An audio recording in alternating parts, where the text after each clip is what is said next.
Hello বন্ধুরা, কেমন আছেন সবাই? আশা করি সবাই ভালো আছেন। তো আজকে আমরা খুবই ভিন্ন একটা ভিডিও দেখব।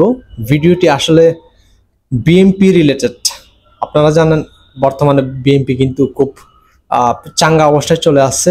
নতুন নতুন আবার সমাবেশ করতেছে, মানুষ জড়ো করাচ্ছে।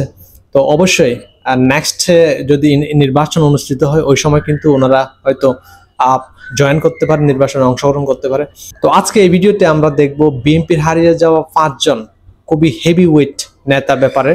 এই নেতাগুলো থাকলে হয়তো বিএনপি সাংগঠনিকভাবে আরো খুব চাঙ্গা অবস্থানে থাকতো। তো চলুন দেখি কারা সেই 5 জন নেতা, যে নেতাগুলোর জন্য এখনো অনেকে আফসোস করে। তো এটা নিরপেক্ষভাবে দেখার চেষ্টা করবেন প্লিজ, কোনো দলীয় দৃষ্টিকোণ থেকে দেখবেন না। তো চলুন ভিডিওটি চলে যায়, লেটস গো।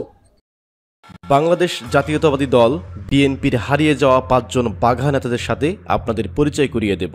বিএনপির বাঘা নেতাদের মধ্যে একজন অন্যতম বাঘা নেতার নাম হলো সালাউদ্দিন কাদের চৌধুরী, যাকে সংক্ষেপে বলা হয়ে থাকে সাকা চৌধুরী। সাকা চৌধুরী ছিলেন একজন বাংলাদেশি রাজনীতিবিদ এবং জাতীয় সংসদের চট্টগ্রাম 2 এবং চট্টগ্রাম 6 আসন থেকে নির্বাচিত একজন সংসদ সদস্য।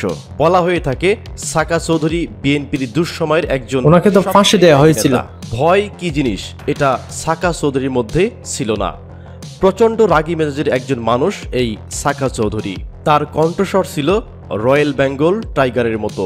তিনি রাজনৈতিক কর্মের মাধ্যমে চট্টগ্রামকে বিএনপির ঘাঁটিতে পরিণত করেছিলেন এবং আওয়ামী লীগের অনেক নেতা প্রচন্ড ভয় পেত এই সাকা চৌধুরীকে দেখে। তবে মানবতা বিরোধী প্রতিপক্ষের আতঙ্ক ছিলেন উনি। 2015 সালের 22 নভেম্বর ফাঁসি কাস্টে ঝুলিয়ে তার মৃত্যুদণ্ড কার্যকর করা হয়।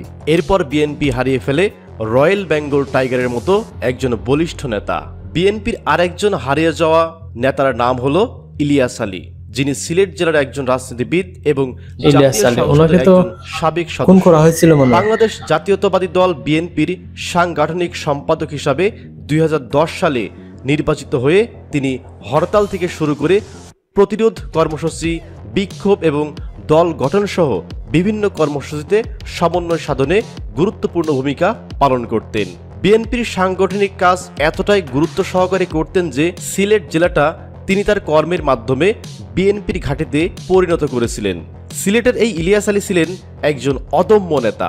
এছাড়া অসম্ভব সাহসী নেতা ছিলেন এই ইলিয়াস আলী। তবে দুঃখজনক ব্যাপার হলো 2012 সালের 17 এপ্রিল ঢাকায় নিজ বাসার সামনে থেকে গুম করে দেওয়া হয় ইলিয়াস আলীকে। প্রায় 12 বছর হয়ে গেলেও এখনো পর্যন্ত কোনো হদিস পাওয়া যায়নি বিএনপির এই নেতা। গুম করা হয়েছিল তাকে। বিএনপির এই নেতা ইলিয়াস আলী সম্পর্কে যদি আপনার কোনো মন্তব্য থাকে তাহলে অবশ্যই কমেন্ট। কারা গুম করেছে ওনাকে? ভিডিওতে যাকে আপনি দেখতে পাচ্ছেন তিনি হলেন বিএনপি নেতা হারিস চৌধুরী।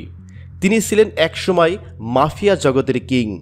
তিনি বিশেষ করে সিলেট বিভাগের বিভিন্ন জেলায় জনসভা করে বেড়াতেন এবং তিনি যখন বক্তব্য রাখতেন তার প্রত্যেকটা বক্তব্যে আওয়ামী লীগকে অ্যাটাক করে তিনি কথা বলতেন। তাকে দেখে অনেক মানুষ সে সময় ভয় পেত। 2005 সালের সাবেক অর্থমন্ত্রী শাহ এম.এস. কিবরিয়া হত্যা ও বিস্ফোরক মামলায় সরকার পরিবর্তনের পর তাকে অভিযুক্ত করা হয়। 21 আগস্ট 2004 সালে ঢাকায় গ্রেনেড হামলা এবং জিয়া চ্যারিটেবল ট্রাস্ট দুর্নীতি মামলায় অভিযুক্ত এই হারিস চৌধুরী। তবে তিনি জনসভায় যখন বক্তব্য প্রদান করতেন তার বক্তব্য শুনে অনেকে উৎসাহ পেতেন বিএনপি নেতাকর্মীরা। বিএনপি নেতা তরিকুল ইসলাম, যাকে বলা হয়ে থাকে বিএনপির দুঃসময়ের নেতা।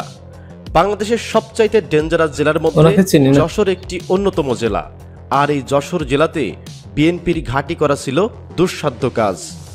আর এই দুঃসাধ্য কাজকে সাধন করেছিলেন বিএনপি নেতা তরিকুল ইসলাম। তিনি যশোরের প্রতিটা অলিগলিতে বিএনপি কর্মী তৈরি করেছিলেন, যার ফলে সেই সময়ে যশোরে বিএনপির দাপট ছিল অনেক বেশি। তবে তিনি মারা যাওয়ার পর যশোর প্রায় বিএনপি শূন্য হয়ে গেছে। এখন পুরো যশোর চলে এসেছে শাহিন চাকলাদারের দখলে। বিএনপির প্রয়াত বাঘা নেতাদের মধ্যে সবচেয়ে টপ লিস্টেড বাঘা নেতার নাম হলো সাদেক হোসেন খোকা। তিনি ছিলেন ঢাকার মেয়রের দায়িত্ব পালন করেছিলেন। মনে আছে খালেদা জিয়ার দ্বিতীয় মন্ত্রিসভায় মন্ত্রী ও প্রথম মন্ত্রিসভায় প্রতিমন্ত্রী ছিলেন এই সাদেক হোসেন খোকা। ঢাকা সিটি কর্পোরেশনের সর্বশেষ মেয়রও ছিলেন এই সাদেক হোসেন খোকা। এরপর তিনি পরপর 4 বার ঢাকা 7 আসনের সংসদ সদস্য ছিলেন। বিএনপি নেতা সাদেক হোসেন খোকা ছিলেন অত্যন্ত ত্যাগী প্রকৃতির নেতা। তিনি বিএনপি দলের জন্য অনেক কঠোর পরিশ্রম ও ত্যাগ স্বীকার করেছেন, কারাবরণ করেছেন বেশ কয়েকবার। ঢাকা ৭ আসনকে বিএনপির আসন বানিয়েছিলেন এই সাদেক হোসেন খোকা। সাদেক হোসেন খোকা যখন বেঁচে ছিল তখন এই হাজী সেলিমের কোনো পাত্তাই ছিল না ঢাকা ৭ আসনে। ওই আসনে বিএনপির দাপট ছিল সবচেয়ে বেশি। তবে দুঃখের বিষয় হলো 2019 সালের 4 নভেম্বর ক্যান্সারে আক্রান্ত হয়ে মার্কিন যুক্তরাষ্ট্রের একটি হাসপাতালে মৃত্যুবরণ করেন এই নেতা। অতঃপর তাকে জুরাইন কবরস্থানে সমাহিত করা হয়। এরপর ক্যান্সারে আক্রান্ত হয়ে উনি সবচেয়ে ত্যাগী মারা একজন গেছিলেন। প্রিয় নেতাকে। তো প্রিয় দর্শক, আজকের ভিডিওতে বিএনপির যে বাঘা বাঘা টপ লিস্টেড প্রয়াত নেতাদের তালিকা প্রকাশ করলাম, এই নেতাদের মধ্যে কোন নেতা আপনার সবচেয়ে পছন্দের সেটি অবশ্যই কমেন্ট করে জানাবেন। সকলে ভালো থাকবেন, সুস্থ থাকবেন। ধন্যবাদ সবাইকে। আমার এখন স্পষ্ট মনে আছে বিটিভিতে যখন আগে খবর পাঠ করতো, তখন এই সাদেক হোসেন খোকাকে অবশ্যই দেখতে পেতাম। এমনকি মন্ত্রিসভার বিভিন্ন মিটিংয়ে বলেন, বিভিন্ন প্রকল্প পাশ করার টাইমে বলেন, ওনার চেহারাতে দেখতাম, মনে আছে খুব। তবে এইটুকু জানি, সালাউদ্দিন কাদের চৌধুরীকে যখন ফাঁসি দেওয়া হয় তখন ওই মুহূর্তটা টিভিতে দেখাচ্ছিল। অনেকেরই বলতে শুনেছি এই সালাউদ্দিন কাদের চৌধুরী নাকি বিএনপির খুব বড় মাপের নেতা ছিলেন, প্রতিপক্ষের আতঙ্ক হিসেবে পরিচিত ছিলেন উনি। হোয়াট এভার, এই হারিয়ে যাওয়া নেতাগুলো তো আর ফিরে আসবে না। আপনাদের কি মতামত? এই নেতাদের থেকে আপনাদের কাকে বেশি ভালো লাগে? বিএনপি পন্থী হিসেবে নয়, অ্যাজ এ জেনারেল পার্সন হিসেবে। তো আজকে পর্যন্তই, দেখা হবে নতুন কোনো একটা ভিডিওতে। সবাইকে অসংখ্য ধন্যবাদ।